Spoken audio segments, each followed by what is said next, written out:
Again, you are now joining the Native American Language 2024 Grant Competition Guidance for Prospective Applicants. All right, it looks like everyone has the sound on and people are sharing where they are joining from. Thank you so much. Well, let's go ahead, and before we get started, let's go and get disclaimed. This presentation was produced under U.S. Department of Education contract number GS00F115CA with Synergy Enterprises, Inc. The views expressed herein do not necessarily represent the positions or policies of the U.S. Department of Education.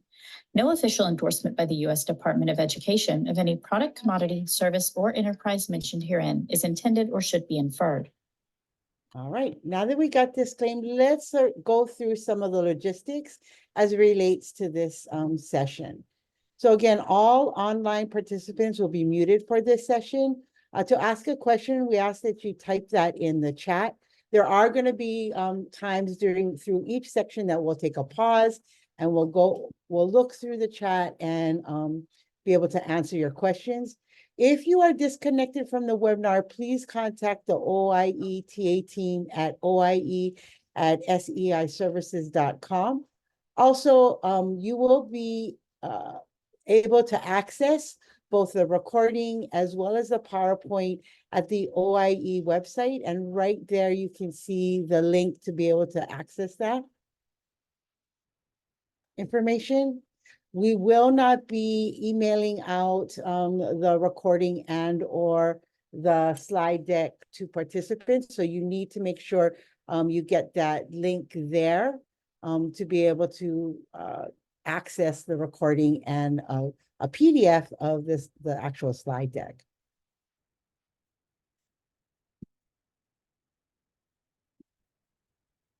Before we get into the meat of everything, I'm proud and excited to introduce you to Dr. Donna Sabas-Burns. Hey, Donna.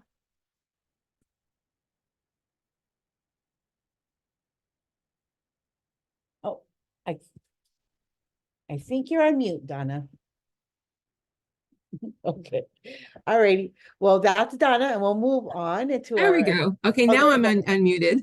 Okay. Y'all didn't want me to speak, huh? No. Hey, everybody. Thank you so much for joining us today. We do have a lot of material to cover with today's webinar.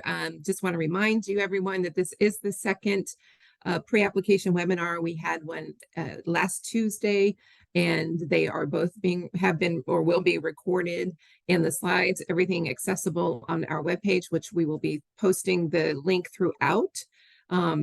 But please note that neither of the two webinars is a substitute for thoroughly reading that NIA or the Notice Inviting Applications and that application package in their entirety. That's your key. And so please, please, please read both those documents. There will be time for questions and answers during this webinar. If we do not have the answer, we will consult who we need to consult, and we will get back to you in a timely fashion. And if you have questions that can be posted in the chat box, that would be perfect. And we will get back to you. So thank you so much again for joining us today. And we look forward to talking to you all about the NAL. Back to you, Alani. Awesome. Oh, no, actually, that's still me. Sorry. The event overview, lots, as you can see, it's jam-packed. The objectives, we're going to be talking about the purpose of this competition, the listed priorities, and the NAL application requirements, program requirements, selection criteria, grant budget information and guidance, and we've got the application package and instructions, and some tips and some other resources, and we will get all to that hopefully. So we have a lot to do. So now back to you, Alani. Okay, great. Thanks, Donna. Yeah, so like Donna said, we have a lot to do for today's events. Here are our objectives.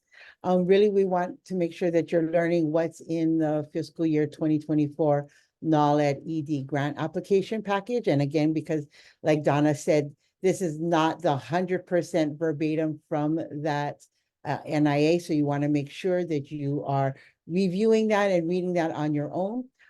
You will hopefully understand the application and the different program requirements, as well as understand the selection criteria and the types of forms that are required for your application. And then also have an opportunity to submit questions to OIE.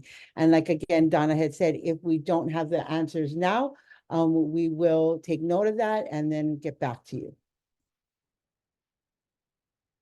So right now we're going to be putting up a poll, and that poll is really to sort of see who is joining us today.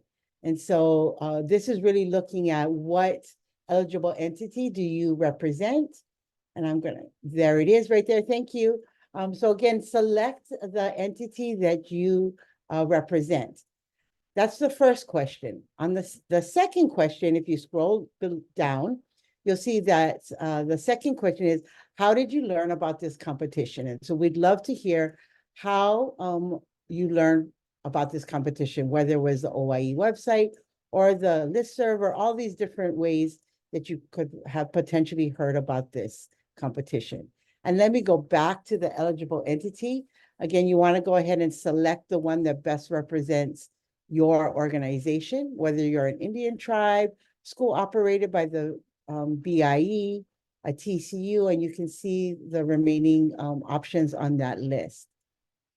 If you aren't able to complete the poll, I do see some people posting in the chat. Thank you. Thank you, Tiffany. Yeah, I'm going to wait just a bit to make sure we get everybody in, because it's so great to know what type of organization you are coming from. I see a couple more still completing that poll, so I'm gonna move forward as you are completing that poll. This webinar represents a portion of, again, of the required information available about the grant competition. And like both Donna and I have mentioned, it is not 100% comprehensive. So you really want to make sure that you are accessing the notice inviting applications as well as the application package. And thanks, Doris, you put those in the chat. And you are reading through that and really making your own notes and reading through it thoroughly. Remember to follow the instructions on the www.grants.gov and that whole entire registration process. All right, looks like we have most of you who, we have about 76% who completed the poll. Thank you very much. I'm going to go ahead and close that poll. And by looking at it, let's see. We have a good sort of range of eligible organizations. All right.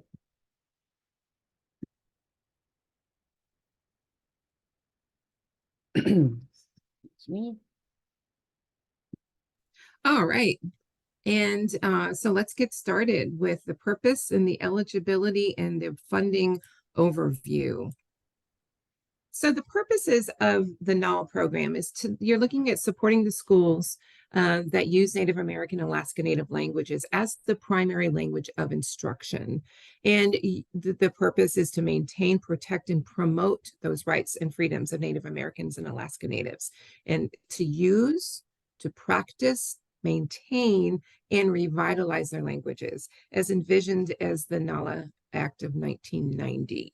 And also the third part of that purpose is to support the nation's First Peoples efforts to maintain and revitalize their language and cultures, and to improve educational opportunities and student outcomes within Native American and Alaska Native communities.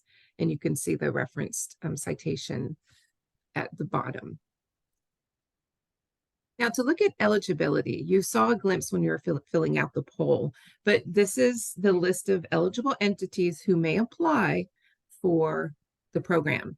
And if you want a clear definition of them, you may also consult the NIA, or the Notice Inviting Applications, or also known as the NOFO, to check to see how they are defined.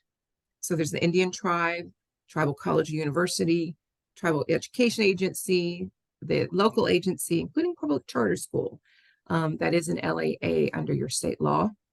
a school operated by the Bureau of Indian Education, or BIE, an Alaska Native Regional Corporation of the Alaska Native Claims Settlement Act, a private, tribal, or Alaska Native nonprofit organization, and also a non-tribal for-profit organization. So those are the eligible entities who may apply for this grant.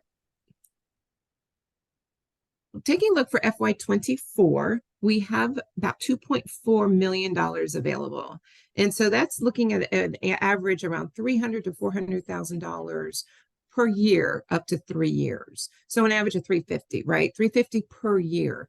Don't misunderstand and think it's all you can ask for across the 3 years. This is $350,000 is the average per year up to 36 months. So with that, we look at around 4, maybe awarding 4 awards this time around. We have the notice of intent to apply actually due tomorrow. And you can simply do that by emailing me. And I think that's later on in the slide. And with the closing date of March 7th at I don't want to say midnight, it's 11 p.m., 59 minutes with 59 seconds. And that's through your grants.gov system. This is the first time, I must add, that OIE has been able to offer a 100-day writing period. And so that's for you to have more time to write a higher quality application. So we're very excited to be able to do that with you this year. And yes, the note of intent to apply.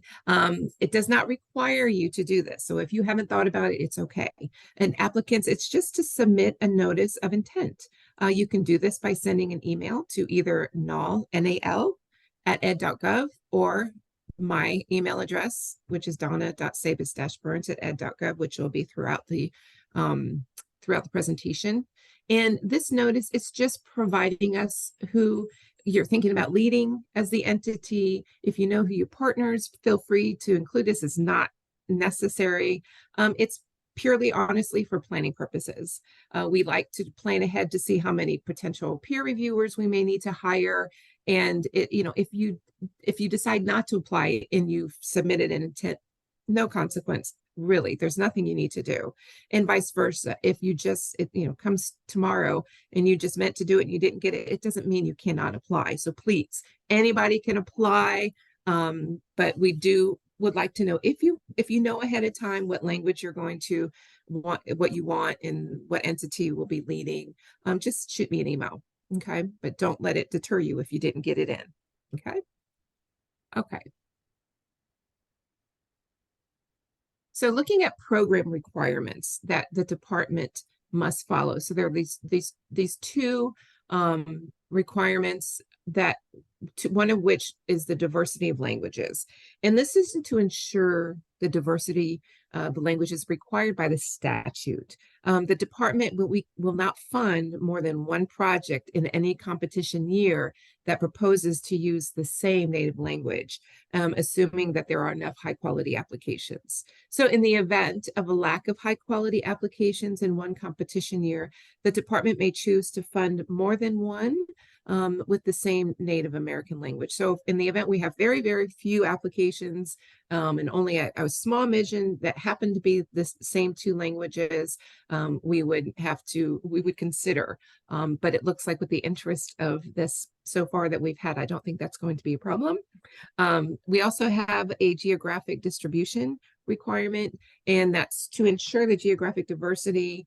Again, assuming there's enough high quality applications, the department will not exclusively fund projects that all purpose to serve students in the same state in any competition year. And in the event, again, a lack of high quality applications in 1 competition year, the department may choose to fund only those applications to prove services in 1 state. So we have that geographic requirement and the diversity of language requirement. And just to give you an idea of where our current NAL ED grantees are, here's a map, a visual for our fiscal year 2022 and our 2023 grantees and where they reside. As you can see, we have representations from many, many different regions.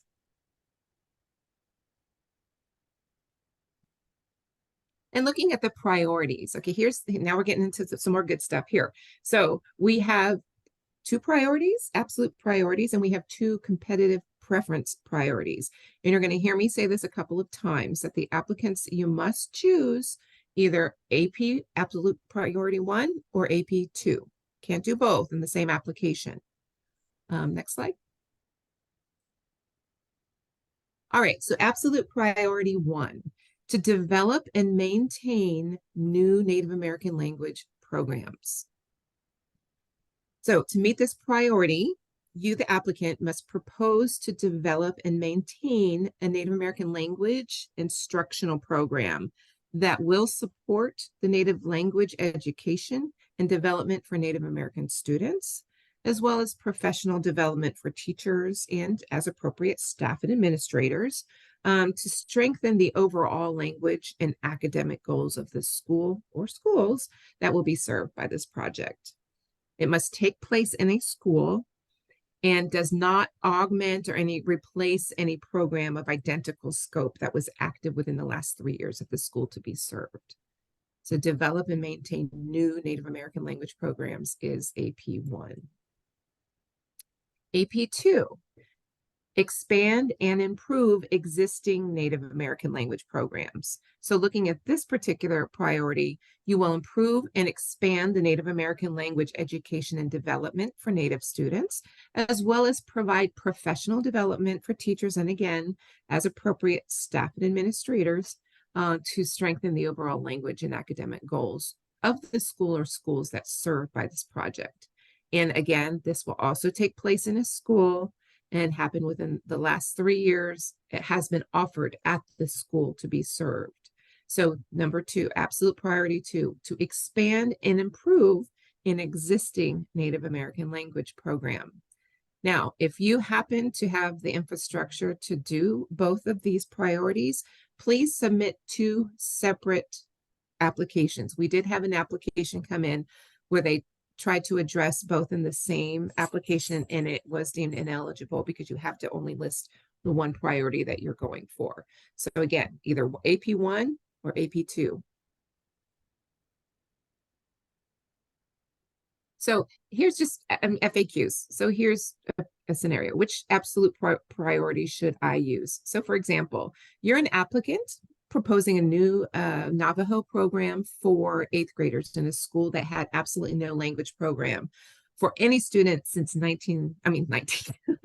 from 2013 would apply under AP 1. Or example 2, an applicant proposing a new Navajo language program for 5th graders at a school where a Navajo native language program currently exists for 1st through 4th graders, you would apply for AP 2. So hopefully that clears up a little bit for you.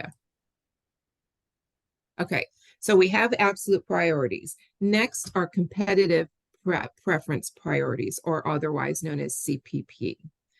For this competition in FY24 and any subsequent year in which we make awards from the list of unfunded applications from this competition, these priorities are competitive preference priorities. We will award up to an additional 7 points to an application depending on how well an application meets CPP 1. And we award an additional 5 points to an application that meets CPP 2. So if you meet both 1 and 2, the maximum number of CPP points is 12. That could be added to your score.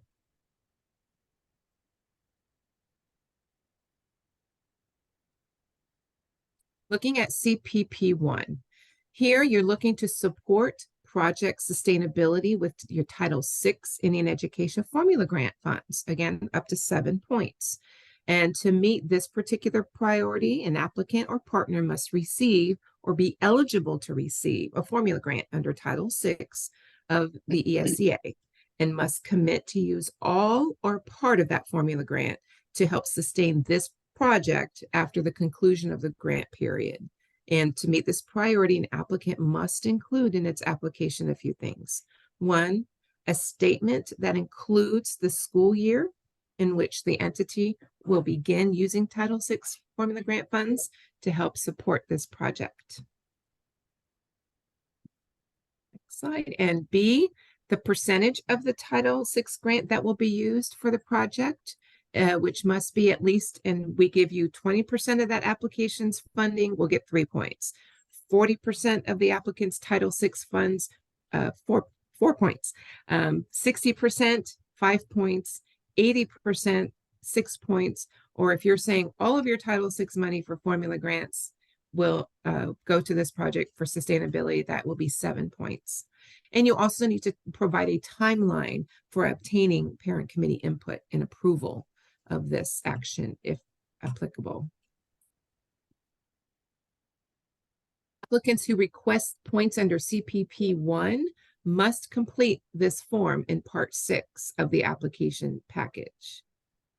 The preference part 1, so it should be in the application package. Please make sure you fill this out completely, because that will be taken into consideration in what the Office of Indian Education will be using to determine these points. 12 points is a lot, makes a big difference if you can manage to do both, but even a few points can be the difference. We have, sometimes we can be off just a point or half a point. And so it does make a difference. Looking at CPP2 now. To meet this priority, an application must be submitted by an Indian tribe, an Indian organization, a Bureau of Indian Education funded school, or a tribal college and university that is eligible to participate in the NAL ED program. So we're looking for a preference for Indian applicants for CPP2. And it's either you have it or you don't. And that is for up to 5.0 or 5 points. A consortium of eligible entities that meets the requirement of 34 CFR 75.127 through 129, that includes everything and all you need to know about what to include in a consortium agreement. That includes an Indian tribe, Indian org, BIE funded school, or TCU will also be considered eligible to meet this particular priority. So just a note to make sure I cover, note that while we would give a TCU preference for Indian applicant CPP points, we would not consider them to be a tribal leader or tribal organization for the purposes of the tribal engagement requirement, such as we have a letter of support from a TCU, and it would not be considered the required evidence of tribal engagement. So just be sure that you're looking back at that NIA and looking at the requirements and definition of what a consortium agreement also composes and is needed.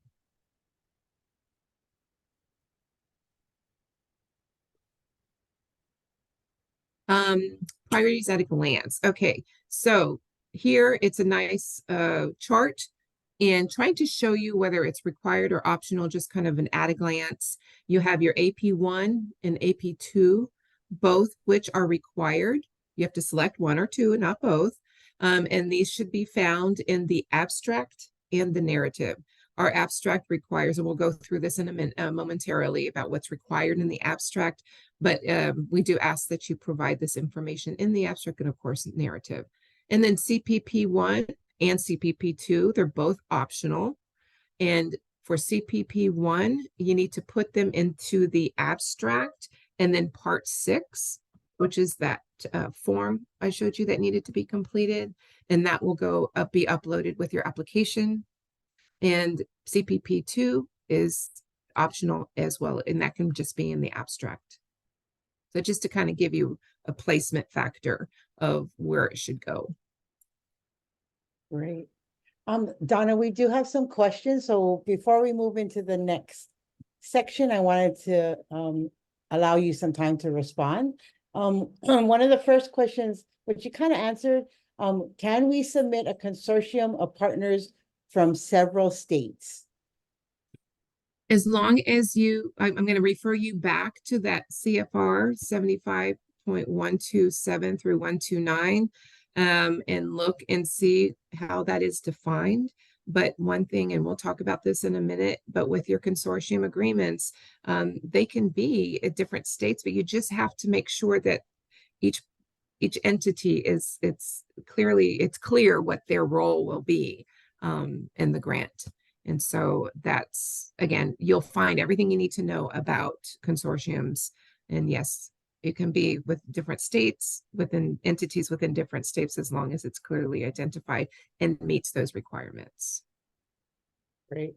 The next question, when you say it's to take place in a school, does that have to be a K-12 school or can it be a post-secondary?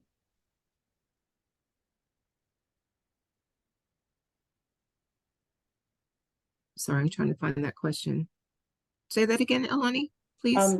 So when you say it's to take place in a school, does that have to be a K-12 school or can it be in a post-secondary program, I guess, or school? It can be a K-12. Okay. Great. But they would like to know if it can be a post-secondary, so it can it be past grade 12? Oh, I'm sorry. No, yes, it's I said K-12. K-12. Sorry about that. Thank you, Sarah. A K-12 school. Yes. No college or community college or anything after that, just K-12.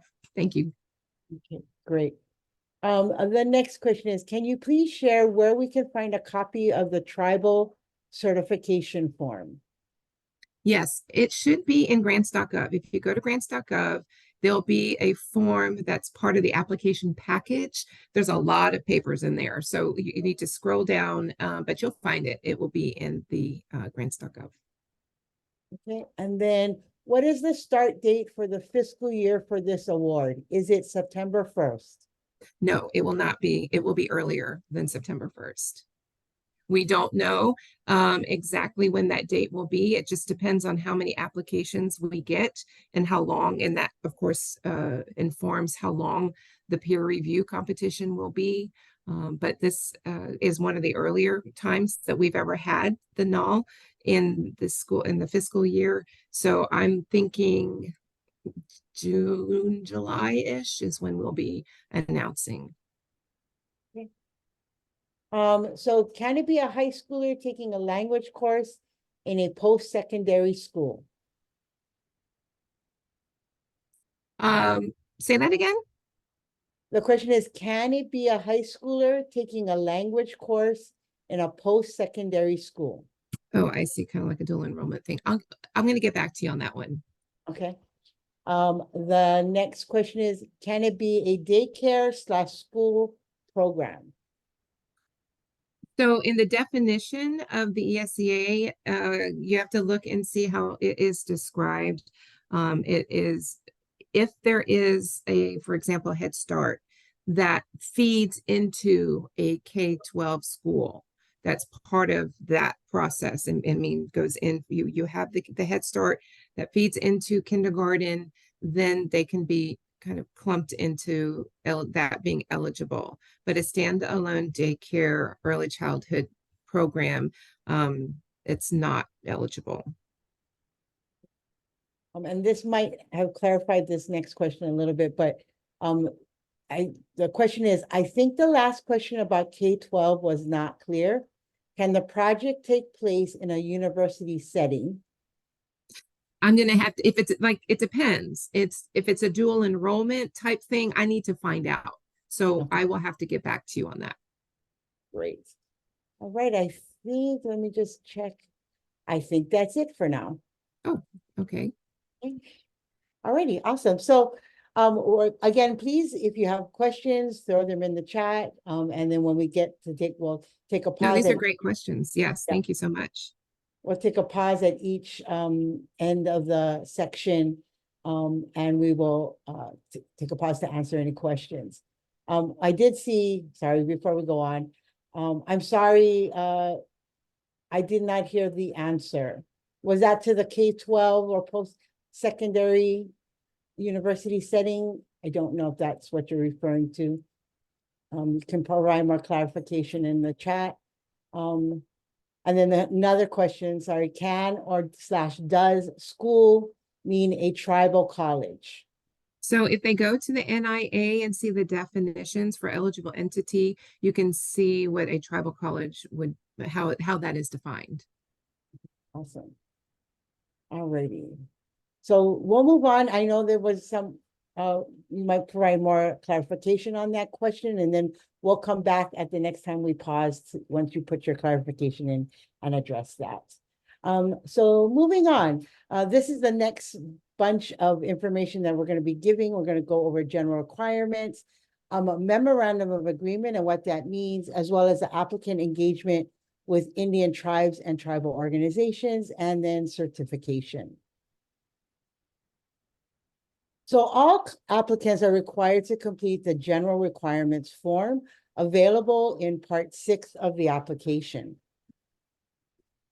This form asks, some really important information that you want to make sure that you're completing. One of those questions is that the applicant information for the NAL ED program attachment with assurances. And so this is where you're going to be including all of your assurances.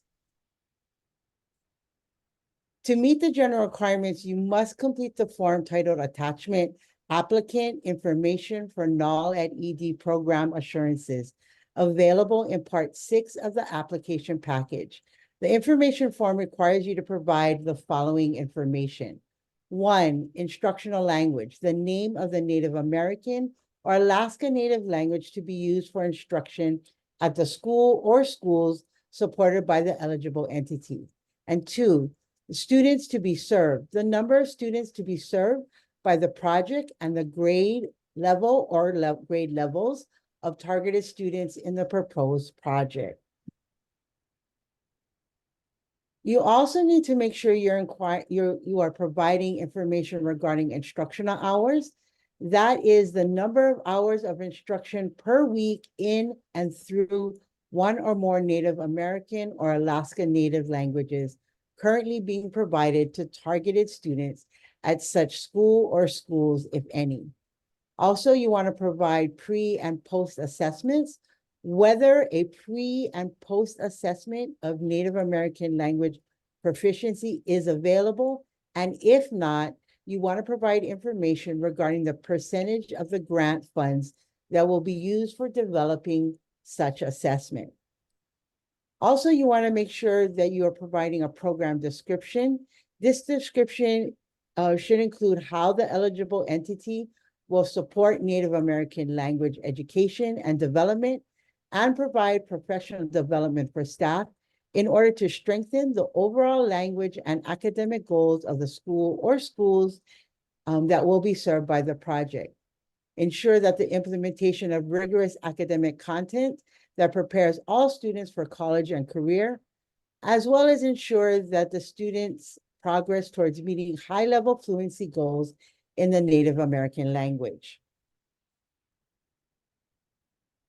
You also want to provide organizational information. So for each school included in the project, information regarding the school's organizational governance or affiliations, specifically information about the school's governing entity, such as a local educational agency or LEA, tribal educational agency or department, charter organization, private organization, or other governing entity, the school's accreditation status, any partnerships with institutions of higher education, and any Indigenous language schooling and research cooperatives.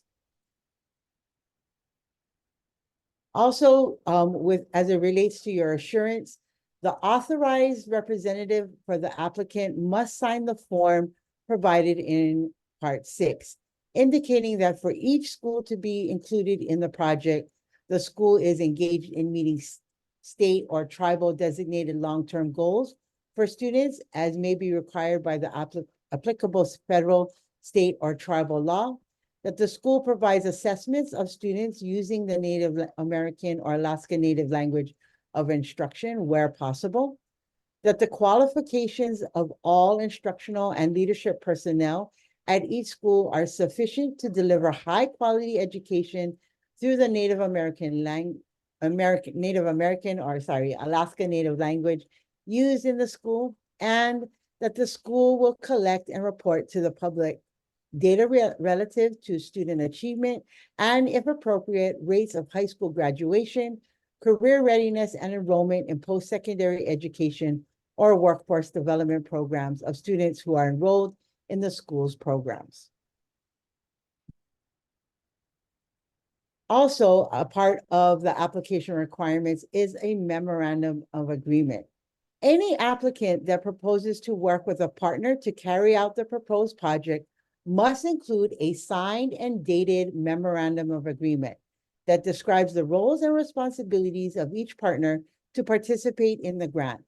This MOA should include a description of how each partner will implement the project according to the timelines described in the grant application, the roles and responsibilities of each partner related to ensuring the data necessary to report on the Government Performance and Results Act, or what we like to call GEPRA indicators, and the roles and responsibilities of each partner related to ensuring that the Native American language instructors can be recruited, retained, and trained as appropriate in a timely manner. I really want to sort of key you folks into this information. This memorandum of agreement must be signed within 4 months prior to application deadline. So you really want to go ahead and check your MOAs to make sure they fall within that timeline. An additional, another application requirement is the applicant's engagement with Indian tribes and tribal organizations. This is a requirement for non-tribal applicants. So all non-tribal applicants must engage with appropriate officials from tribe or tribes located in the area served by the project, or with a local tribal organization prior to submission of an application. The engagement must provide for the opportunity for officials from tribes or tribal organizations to meaningfully and substantially contribute to the application. Non-tribal applicants must submit evidence of either tribal engagement or a letter of support from one or more tribes or tribal organizations. This evidence can be part of the memorandum of agreement required by the application requirement number 2, or it can be uploaded as a separate attachment.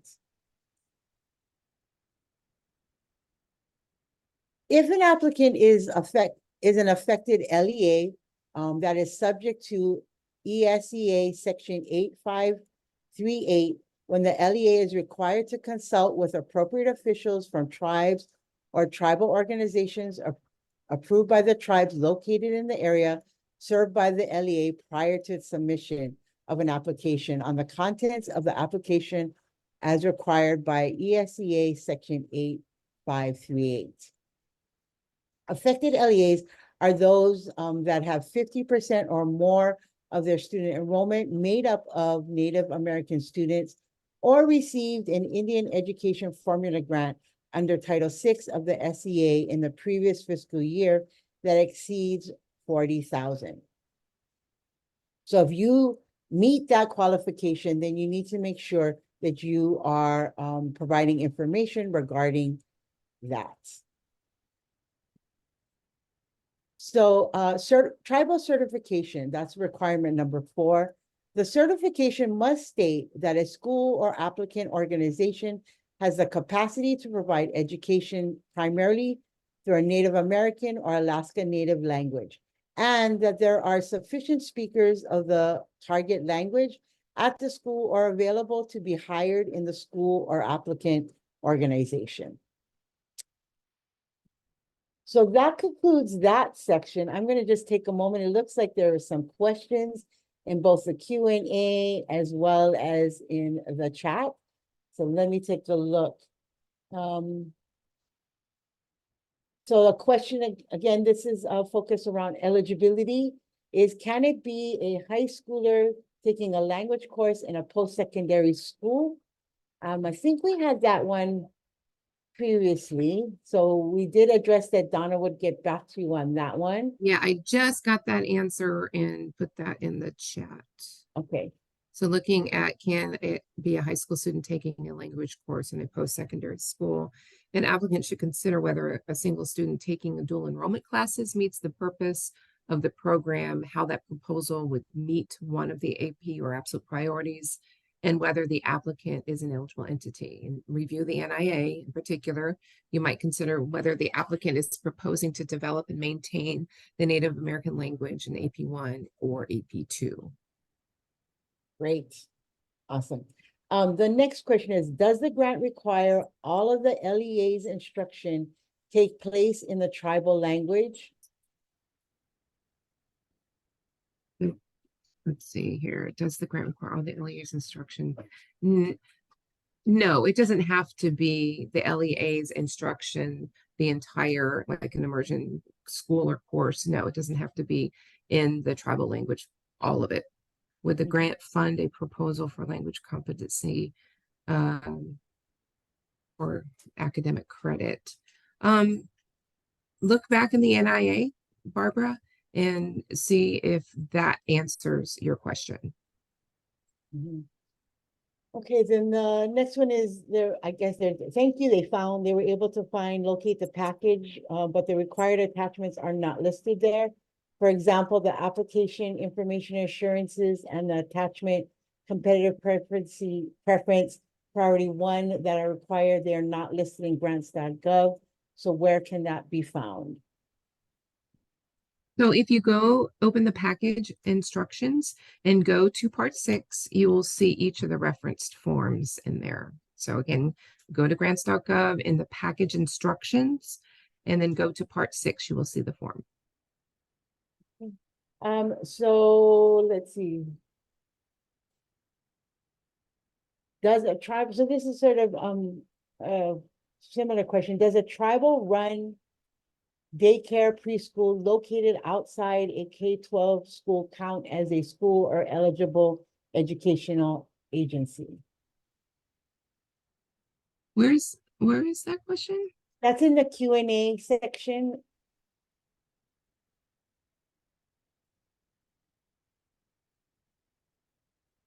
Okay, I'll have to get, as soon as we switch, I'll have to look into that for you. Okay.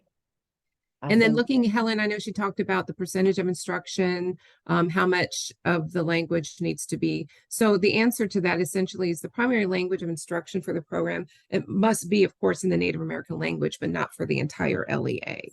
So also just making sure that's understood. Okay. Awesome. The next one is hiring elders allowed for serving as instructors? Yeah, that's tough. And sometimes they are the key who hold our language the most. So yes, absolutely. You can work with them in the capacity and use them as instructors within your program. Okay. And then the second part to that person's question is they are not state certified as teachers. Are they allowed to provide PD? For professional development? Sure. Yep. Okay. So it looks like, okay, they found it. Awesome. They found the application required documents. So great. Let me just check the chat to see if there's any questions.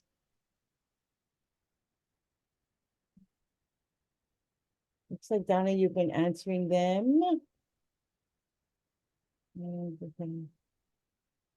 Is what percentage? Okay, looks like that's all taken Okay, care of. anything else we can look at and try to get an answer to? Yeah. Yeah, one more question is what is meant by primary language of instruction? Does Yeah, that was one. I'm going to take a look at that as soon as we can. I want to make sure I'm getting the right language. Okay, awesome. All right, so we'll come back to you at the next section and maybe we'll have that. If not, then we'll get that information as soon as we can acquire Exactly. As soon as I have a chance. that. We want to make sure, and thank you for your patience. We want to make sure we're giving you accurate information. And so I don't want to just say I want to make sure that it's on point for you. So thank you for your patience. Yeah, so thanks, Alani. This next section is for program requirements, and program requirements are different than application requirements, right? Because they outline what exactly needs to be done rather than what we need to see in your application. However, we encourage you to keep these requirements in mind as you design or develop your application. So looking at this year's competition for FY24 and any subsequent year in which we make awards from the list of unfunded applications, the grantees must adhere to these following program requirements. Number one is the Native American Language Proficiency Assessment. So any awarded grantees must administer pre and post assessments of Native American language proficiency to participating students. Now, this Native American language assessment may be any relevant tool that measures student Native American language proficiency, and it can be oral, it could be written or project-based assessments, formative or summative assessments work as well. So we know that there aren't a lot of standardized assessments available to assess Native language, but we can use oral, you can use written, again, formative or summative assessments. And looking at some assessment examples, this is a great resource. And taking a look, you can have conversational assessments with proficient educator or an assessor, conversational and question-based assessment, let's say with an elder, an online multiple choice and spoken assessment, an online assessment where student records their verbal responses to written and or audio prompts. And means of determining proficiency. This can be grade and or age level appropriate proficiency, same scale for everyone, including the adults, or some kind of adapted version of the ACT-FL scale. Another program requirement is the ISDEAA statutory hiring preference that says awards that are primarily for the benefit of Native Americans are subject to the provisions of Section 7B of the Indian Self-Determination and Education Assistance Act. And that section requires, to the greatest extent possible, that you're giving Indians preference and opportunities for training and employment in connection with the administration of the grant, and to give the Indian organizations and to Indian-owned economic enterprises preference in the award of contracts in connection with the administration of the grant as part of the Indian Financing Act of '74. And for the purposes of this section, an Indian is a member of any federally recognized Indian tribe. So all the programs that the Office of Indian Education has are GEPRA measures, which is the Government Performance Results Acts. And for this particular NAL program, we have four GEPRA measures. And these are indicators of success for the program. So applicants are advised to carefully consider these measures in conceptualizing the approach and evaluation for your proposed project. It's something that every application needs to have part of their as part of their performance measures. A grantee will be required to provide in its annual performance and final reports every year to us. Data about its progress in meeting these measures are required. So it's how we report to Congress that these programs are working in what degree. And then the next slide will show what those four measures are. So measure one, the number and percentage of participating students who attain proficiency in a native language as determined by the grantee through their pre and post session assessments for native language proficiency. And then number two is the number and percentage of participating students who make progress in learning a native language as determined by each grantee through pre and post session assessments.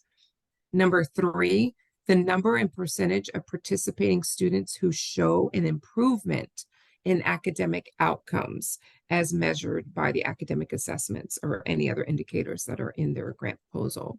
And then the fourth measure is the difference between the average daily attendance of participating students versus the average daily attendance of all students in the comparison group.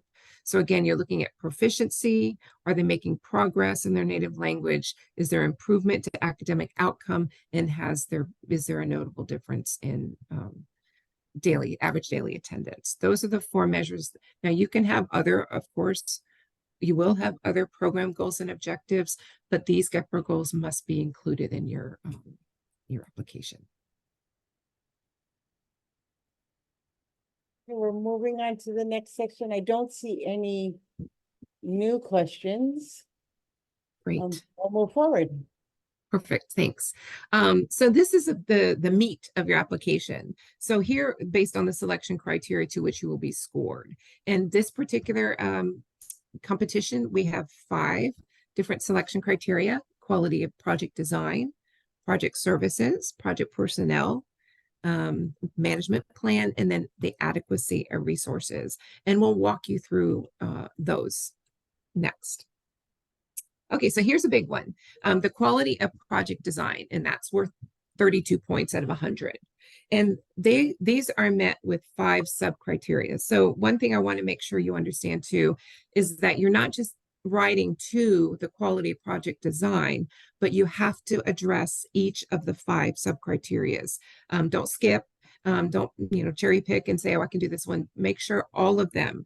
That's how your peer reviewer will be reading them and looking for them. So make sure you are addressing all of them. So for design, they're looking at the extent to which your goals and objectives and outcomes to be achieved are clearly specified and measurable for 9 points. They're looking at, does your project design ensure students progress towards grade level and developmentally appropriate fluency in the native language? 6 points. They're looking at how will the project incorporate parent engagement and participation in Native American language instruction? 6 points. The quality of the approach to developing and in administering pre and post assessments of native language proficiency, including consultations with individuals with assessment expertise as needed. That's 6 points.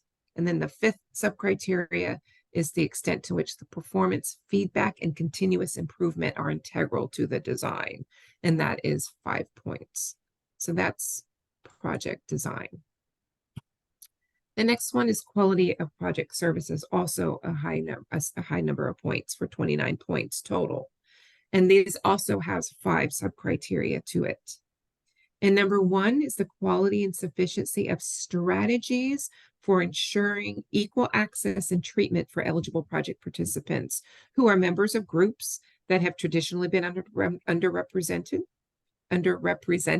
based on race, color, national origin, gender, age, or disability. 1 point. The quality of the plan for supporting grade level and developmentally appropriate instruction in a native language by providing that instruction of or through the native language, up to 11 points for that. The extent to which the project will provide some professional development for teachers, and as we spoke of earlier, as appropriate staff or administrators to strengthen that overall language proficiency and academic goals of schools that will be served by the project. And this can also include cultural competence training for all the staff in the schools. Okay, that's 10 points. Looking at how the services to be provided involve the collaboration of appropriate partners for maximizing the effectiveness of project services for 4 points.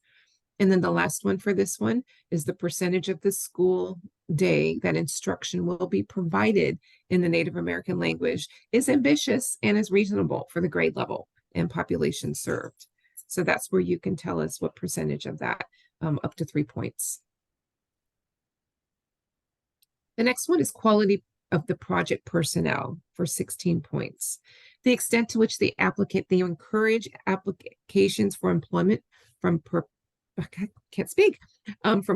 persons who are members of groups, again, that have been traditionally underrepresented based on race, color, national origin, gender, age, or disability, for 1 point. The extent to which teachers of the native language have teaching experience and are fluent in the Native American language, who are identified also as staff for the project, 9 points. The qualifications, including relevant training and experience of the key project personnel, and that is up to 6 points. So 16 points total and 3 sub-criteria for your quality of project personnel. This next one is adequacy of resources, and this is for a total of 10 points with 2 sub-criteria.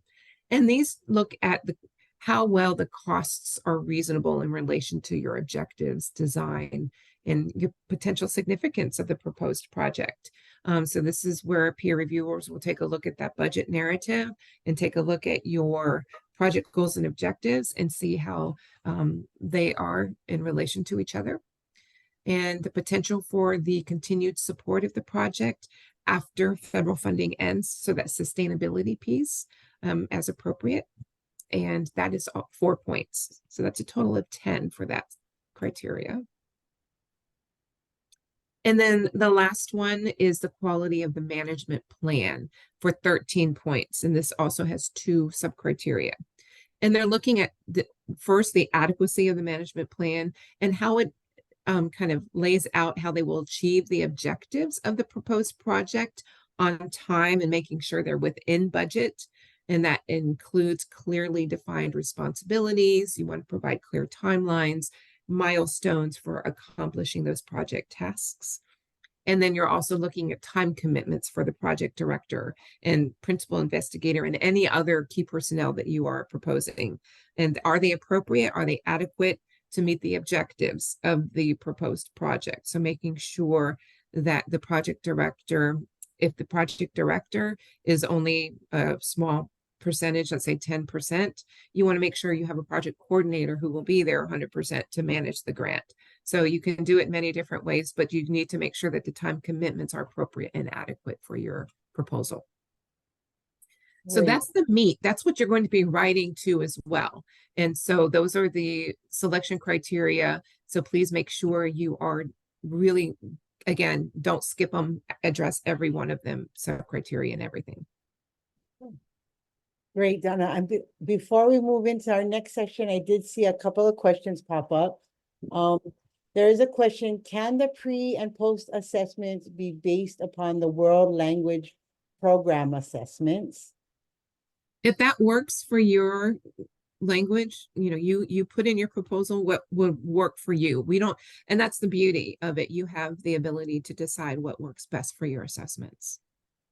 And the second part to that question is, could applicants be successful if aiming to include more than one tribal language in their program proposal? More than one language. I need to get back to you on that one. Awesome. And let's see, there was a question sent to me is, will this grant cover the teacher's salary? So that's a little bit of a funny question, only because it depends. Is the teacher going to be doing nothing but teaching the language of the grant of your proposal? There is no problem with covering a teacher's salary who is doing the Native American language teaching. Just like you would an elder who would come in to teach, you can pay a teacher, but it makes sure that if you are using that teacher in other ways of teaching, let's say other coursework, let's say it's middle school and they teach a couple courses and then on their off teach they teach history, let's say, then that would have to be adjusted accordingly, right? So yes, teachers can be paid. It just depends to how much their FTE towards their role would be that the grant would pay for. Okay, and this was another eligibility question, Donna, that I didn't see was embedded within other questions. Does this project have to be administered in a public school, or can it be administered in an educare school, preschools, private, etc.? All other educational institutions other than public school? Well, let's see. I'm gonna have to look how well we define the school. It has to be taught in a school and of a K-12 nature. Let's see. So educare school, preschool, again, we kind of alluded to this a little bit, whereas if the preschool is like a feeder for a classroom into a kindergarten classroom within a K-12 school, let's say, then a preschool, it could be held in the preschool room.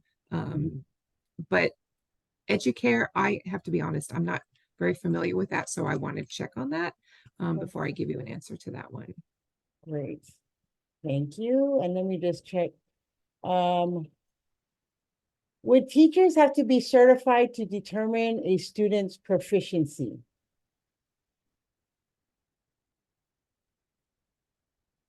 Oh, and one last to that last question. Also, take a look to what the state law says is an elementary or secondary school too. So take a look at your state law and how that defines an elementary school. That can also be part of that answer too. Okay, so what was the other question? Let's see. Oh, where'd it go? Okay, here it disappeared. Hold on a second. Maybe that was answered already. Let me just check. It was the question of, do teachers have to be certified teachers in order to assess proficiency? And it was answered in the chat as that is something that would be determined by the grantee. Absolutely. Awesome. And looks like we're getting some responses to some of those questions in the chat by Donna Busso. Thank you, Donna. Yes, thank you, Donna. So if you don't see it, then go, please. It should be at the bottom of your chat and check out those responses. All right, so moving forward, we're going to get into the grant budget information and guidance. That includes both your budget form ED 524, the budget narrative, indirect cost information, as well as the administrative cap requirements.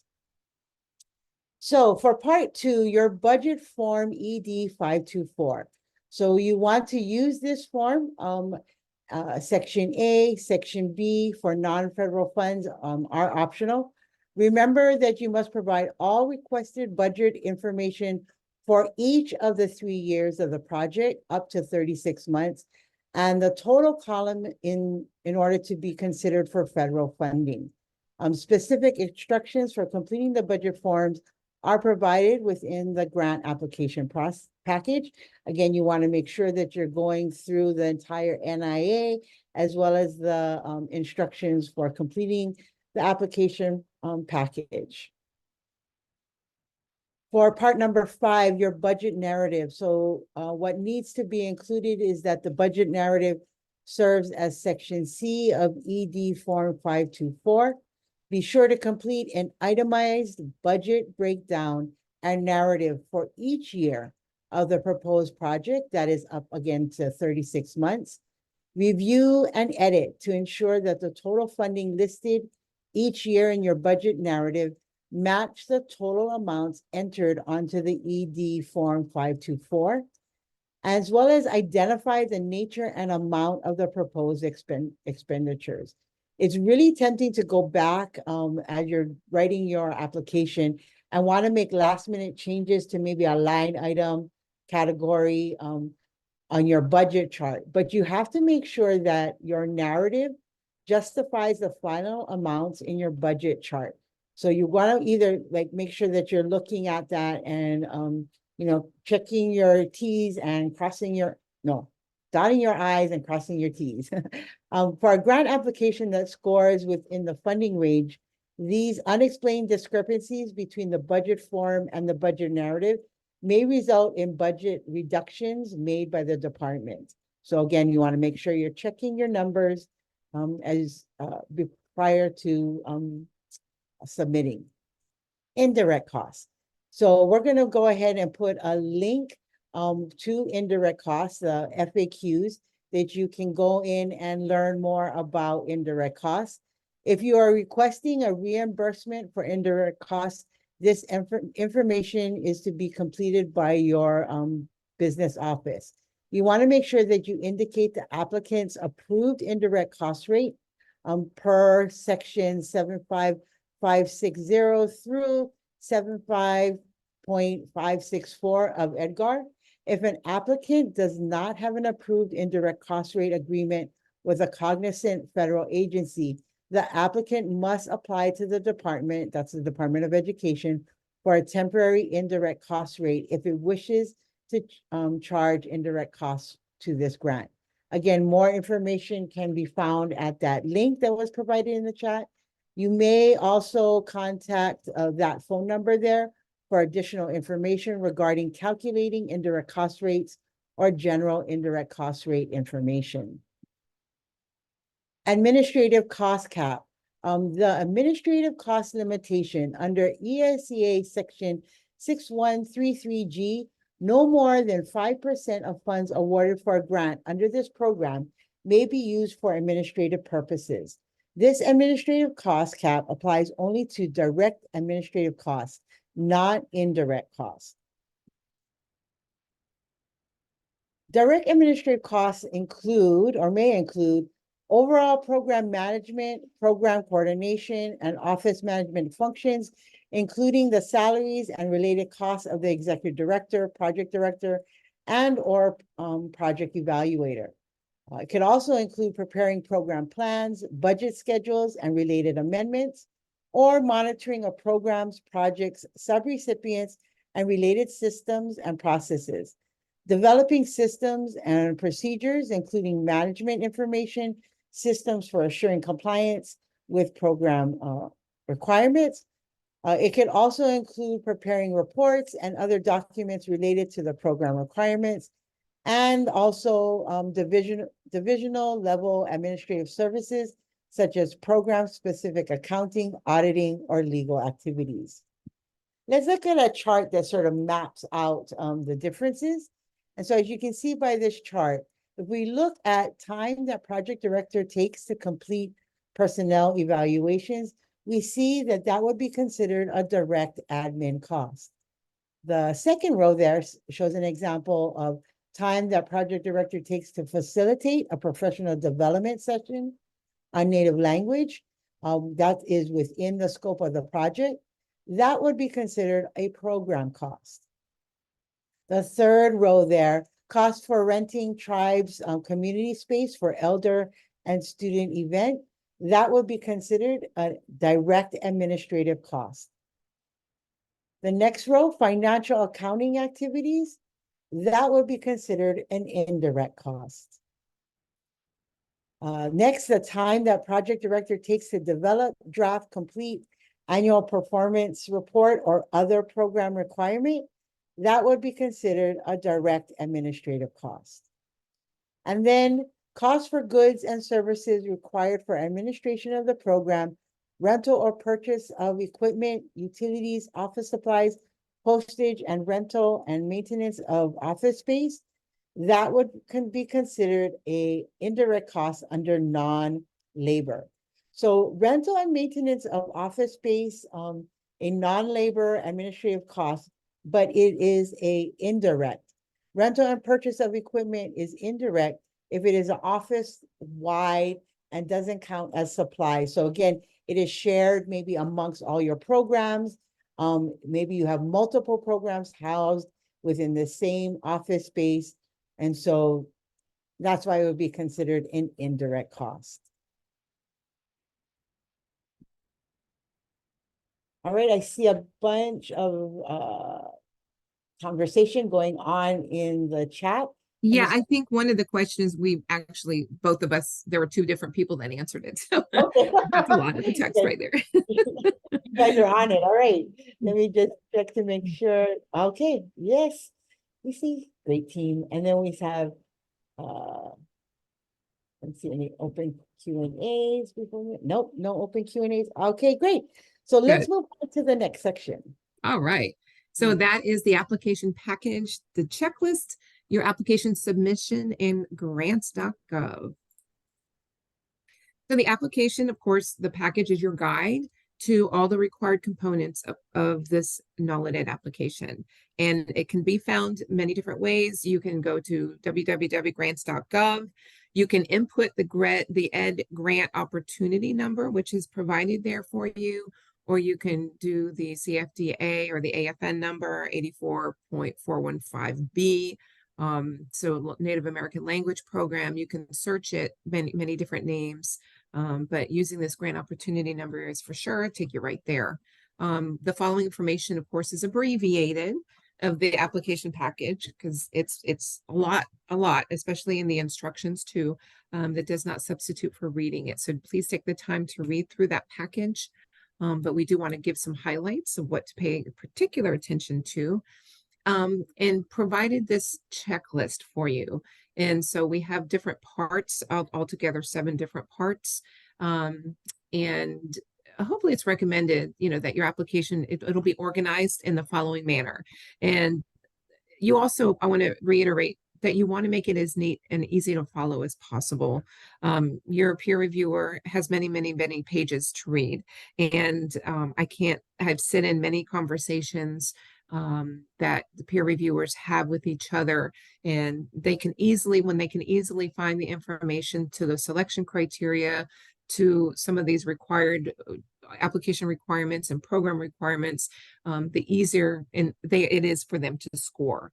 So just please, again, be cognizant of that. It can expedite the process for them a little bit, and they have a lot to do. So yeah, so applying electronically with grants.gov, make sure that you have that UEI number you entered. It used to be done, so we're not going to talk about the D word anymore. It's the UEI number your organization used when it registered in the System for Award Management, or SAM. Next. Part one, we're looking at the preliminary documents, and this is the application, or otherwise known as the Form SF424, and then the ED supplemental information for the SF424. Be sure to refer to those instructions in the package. So you may see the form, you have to scroll down for the particular instructions on guidance and how to complete it. For example, with the SF424 question 8F, it asks, about, you make sure you provide information that's correct, complete contact information for the individual who can answer questions. We know that it can change, and we know that in the course of, while this peer review is going on, that staff change. However, if you know somebody who's going to be a constant there, because we may have a clarifying question that we may need to reach out, and we want to make sure that that's somebody that we can find within the application. So make sure you have some kind of correct and current contact there. Be sure to select the correct entity type too. And so you'll see a long drop-down list in there. So make sure you're doing that as well. There's standard forms that you see in most competitions. And so hopefully if you've done this before, this won't be new, but if there are very detailed instructions that accompany that package. So please use them as you need. Part two is the budget information, also known as the ED 524. Again, a standard form, and you may propose the budget for up to 3 years here with this particular grant program. Please don't go beyond 3 years. And also make sure that you provide funding for every year. We had one applicant one time who had the exact same amount for all their multiple years, but because it was the same, they just put it once into this form. And this is the form that we use to input our budget information into our finance programming. And unfortunately, that was all that was allowed at that time. So make sure that you're providing that that number for each of your budget year, whatever that number may be.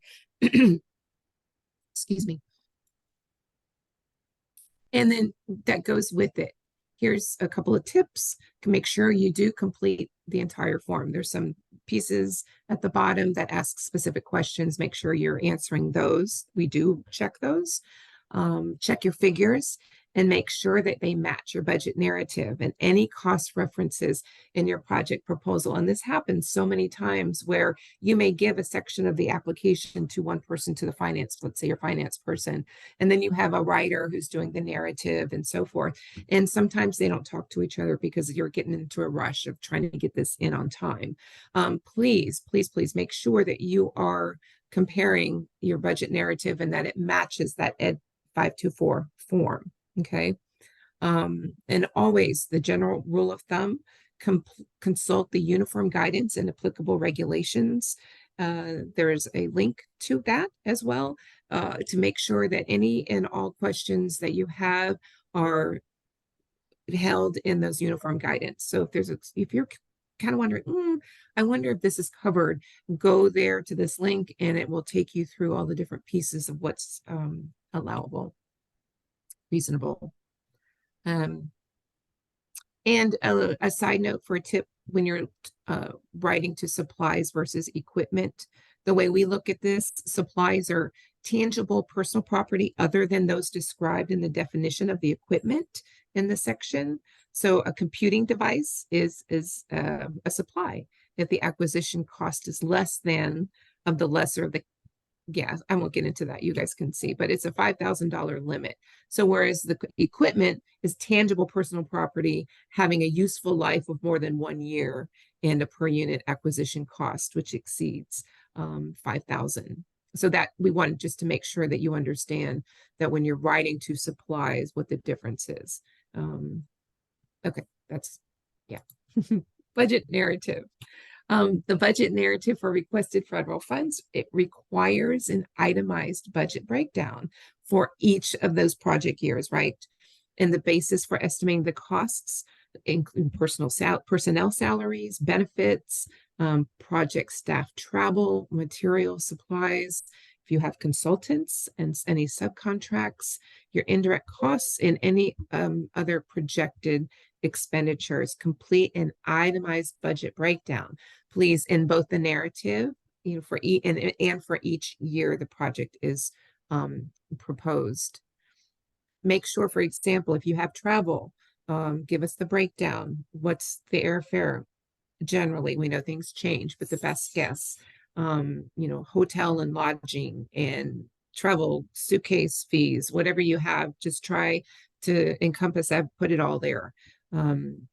The applicant should provide sufficient detail to enable reviewers and, of course, project staff to understand how those funds will be used.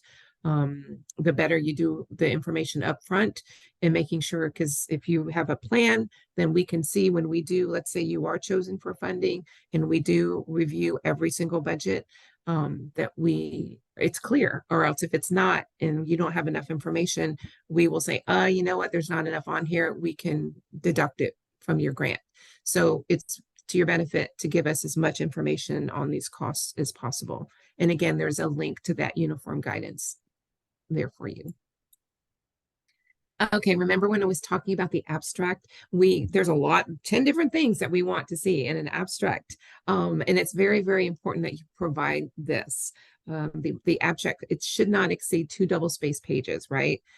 So should identify the applicant, any consortium members, if you have a consortium that's applying with you, and the title of your project, the institution, the state of the official name of the applicant, the eligibility category, the native language, list the names of the native language or Alaska Native language for instruction, partners, priorities, which one, AP1 or AP2, project goals, your description, state a brief description of the major project activities, and school data, provide key information for including participating school grades, estimated total number of participating, you know, students served we're asking you to include that, and also the project director's name and information there. And a side note, so when you get into grants.gov, you may get a note saying that the project abstract may not exceed 1 page. However, that's not true. An abstract of more than 1 page may be uploaded, but it should not exceed 2 double-spaced pages, okay? Okay, project narrative part 4. We recommend a 30-page limit. The page limit does not apply to the cover sheet, the budget section. This looks at the narrative budget justification, none of the assurances and certifications or the abstract. We're looking at the project narrative. If you go over 30 pages, is it ineligible? No. It used to be back in the day, yes. But we say we recommend, and again, it's to help the peer reviewers have a cap. I have seen applications come in that are 100+ pages of narrative, and it's tough, and they're tired, and it's just it's difficult to scroll through 100-some pages of a narrative and score it appropriately. So, 30-page limit is a good frame of reference. And we recommend 8.5 by 11, one side, one page margin, 1-inch margins, all around double spaced, a 12-point font, and we give some of the suggested fonts there. And again, an application will not be disqualified if it exceeds. So just want to reinforce that. And then all other applicants are required of all applicants, other attachments. The applicant information for NAL ED, for this particular program attachment, and this document provides that information that we talked about, that form in the document also contains program assurances to be signed by the authorized representative. So making sure that you are addressing all the other attachments that are required of all applicants. We have had instances where some of the assurances and so forth were not provided, and it was problematic for the applicant. So please make sure, and we do have that specific form that's in the application instructions that we mentioned earlier. Make sure you got that one. We also have the memorandum of agreements or consortium agreements is a place to upload applicant engagement with your Indian tribes or tribal organizations. You have a tribal certification attachment, request for CP, your competitive preference priority, documentation of your Indian organization, and your indirect cost rate agreement if you are claiming indirect costs. And we also have shared a number of documents that may be required. And it just depends on the entity type, right? These various documents would be included. Anything else that you have, if you have a map or anything you'd like to share that you think would give a better picture to the reader of your program and your proposal, this is a place where you would attach that. Awesome. So I know that was a bunch. So we're going to look through at like a cheat sheet regarding your application documentation by entity type. So again, it's what type of entity you are, and we're going to go through what you need to make sure is part of your application. So if the lead applicant is an Indian tribe, you want to make sure that you are, again, including the general application requirement, attachment, and assurances, that the form is provided in your application package. And again, you want to make sure that it is signed by your authorized representative on the application. As an Indian tribe, you want to make sure that you have an MOA if you have any other partners involved in sort of making the scope of work happen. This is an applicant generated document. It should be signed and dated by the authorized representative of each of the partners' entities. And you also want to make sure you are including your competitive preference priority number 1, Title VI funding. That form is provided in the application package. It does not require a signature, but participating school or LEA, you will need to complete that form. If you are a tribal college or university, again, you want to make sure you have that general application requirement, attachment, and assurances. You want to, if you have partners, you want to make sure you're including that MOA. Again, that is generated by your organization. And then you want to make sure that you have the competitive preference priority number 1. That form is provided in the application package. If you are a tribal education agency, again, this is very similar. The general application requirement, attachment, and assurances, that is provided in your application package. The MOA, if you have any partners that are involved in successfully achieving everything you've stated in your application, you want to make sure you have that MOA. That is generated by yourself and included. And then a competitive preference priority number 1, Title VI funding. The form, again, is provided in your application package.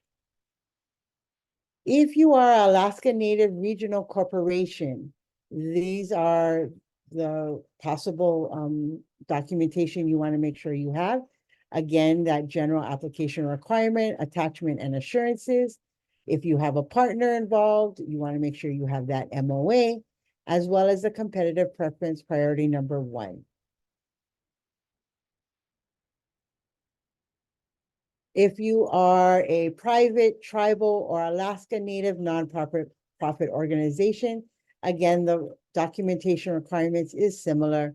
The general application requirement, attachment, and assurances, an MOA if you have a partner involved, and a competitive preference priority number 1. If you are a non-tribal for-profit organization, there are some additional documentation you want to make sure you include and are actually required. So you will need to, again, have the general application requirement, attachment, and assurance provided, an MOA if you have a partner that is involved in the scope of work that you are proposing. You also will need to have the application engagement with tribal officials that is generated by yourself. It can be a letter of support or comparable evidence. For example, maybe a tribal consultation agenda or summary of notes. You will also need to include tribal certification. So that form is provided in the application package. You need to make sure that it is signed and dated by a tribal official that you are partnering with or that you consulted with. Also, if you are doing competitive preference priority number 1, you want to make sure you are utilizing the form provided, and make sure that you have it all completed. If you are competitive preference number 2, the Indian preference, you want to make sure that that again is generated by yourself, and it can include a tribal lead entity, a tribal organization, TCU or BIE, request considerations in the abstract, or it could also include tribal entity, same as above, is a member of a consortium and a signed consortium agreement. So there's, some additional information that you need to provide. If you are a school operated by a Bureau of Indian Education or BIE, then you need to make sure that you are including, again, the general application requirement, attachment and assurances, and MOA if you have a partner that is involved in the scope of work that's being proposed, and applicant engagement with tribal officials. So this is applicant generated. It could include a letter of support or comparable evidence, including maybe, again, tribal consultation agenda or summary of notes. Also, you want to have a tribal certification. So that form is provided in the application package. You need to make sure that it's signed and dated by a tribal official. And then again, depending on your preference, this could be optional. If you are doing competitive preference number 1, you want to make sure that you are completing that form provided in the application package. Or if you are, or if you're also doing working on competitive preference priority number 2, that is again applicant generated. And then if you are an LEA, including a public charter school that is an LEA under state law, again, similar first 2, you want to make sure that you have your general application requirement, attachment, and assurances, an MOA if you have a partner that is involved in successfully completing your scope of work that you are proposing, an applicant engagement with tribal officials. Again, that is applicant generated and, could include a letter of support or comparable evidence. Also, your tribal certification. That is a form that's provided in your application package that needs to be signed and dated by a tribal official. And then again, depending on if you are meeting any of these competitive preferences, you want to make sure that for competitive preference number 1, you are completing that application package. And for competitive preference number 2, that you are generating the required or the comparable proof of meeting that competitive preference. All right, thank you, Alani. And this last couple pieces, we just want to make sure that you are familiar with. Just to add on to that with those other attachments, this is also the place where individual resumes and project directors and your key personnel, and also that indirect cost rate agreement. So that this is part 6 of that optional other attachments. The competitive preference priority 2, in order to be considered, the application must include the consortium agreement signed by all parties. And again, it references that 34 CFR 75128 for the consortium agreement. And there are certain requirements of that, so please be sure that you read it. The consortium must state that the members designate one member of the group to apply for the grant.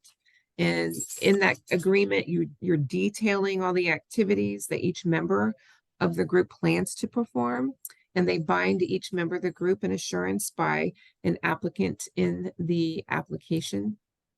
And so make sure that it is signed and signed within the last 4 months. If you have a consortium agreement that's been around for a long time and it originated back in 2019, it would not count. You need something that's been signed within the last 4 months.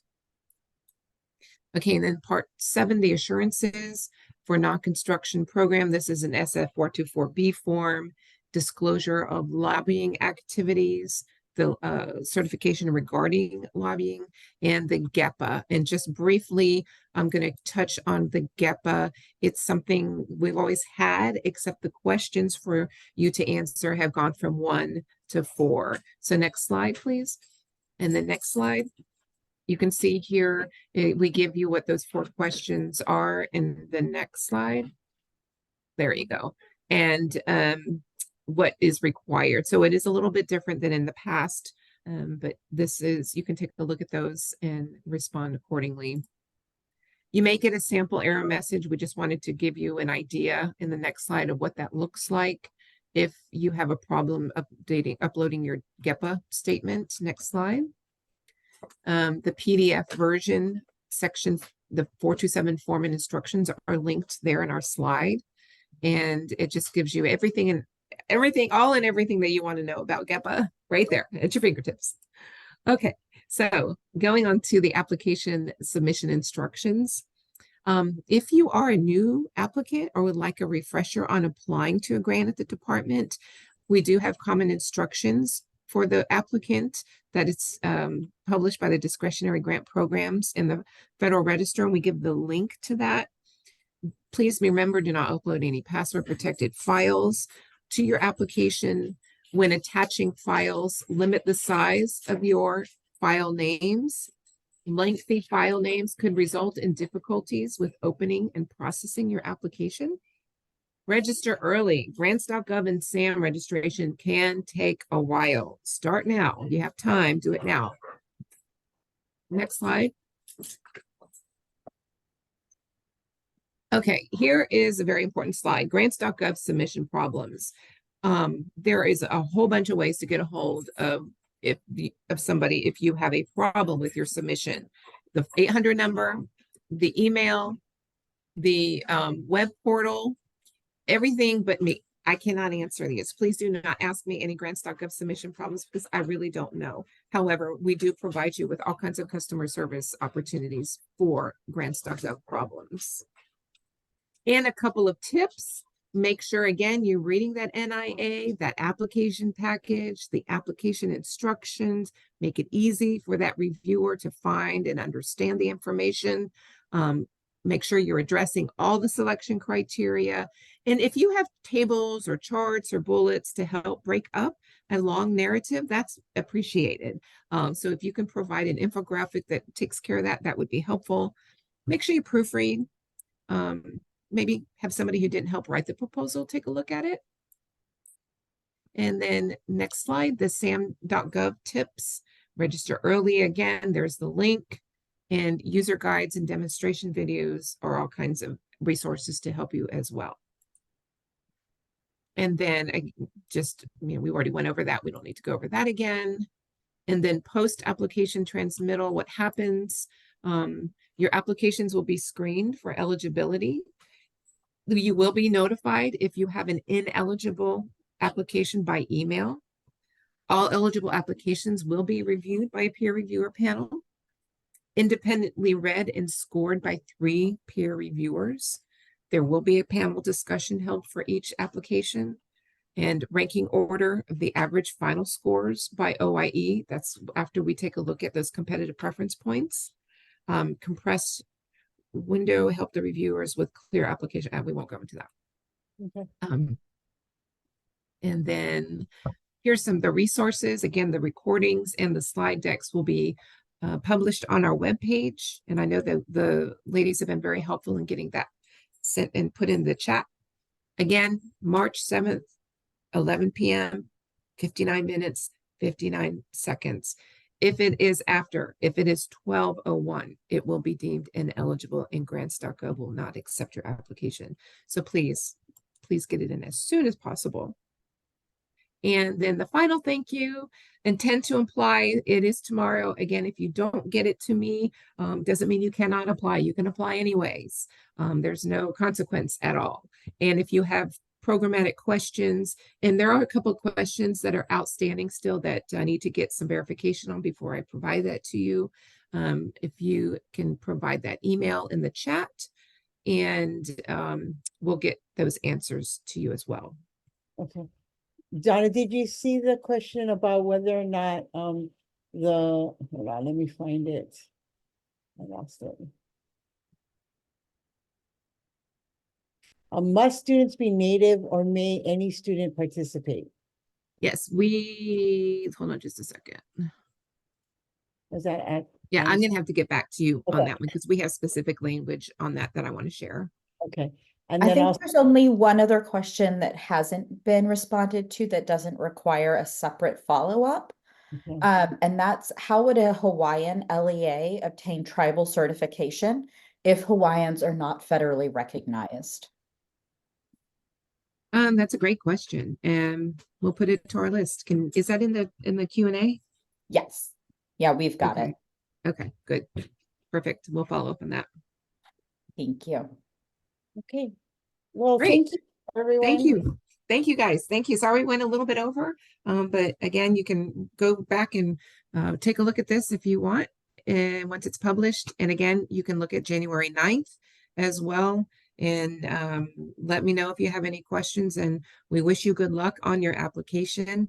And thank you so much for your interest in this very, very important program. Thank you for joining. Have a wonderful day. Aloha.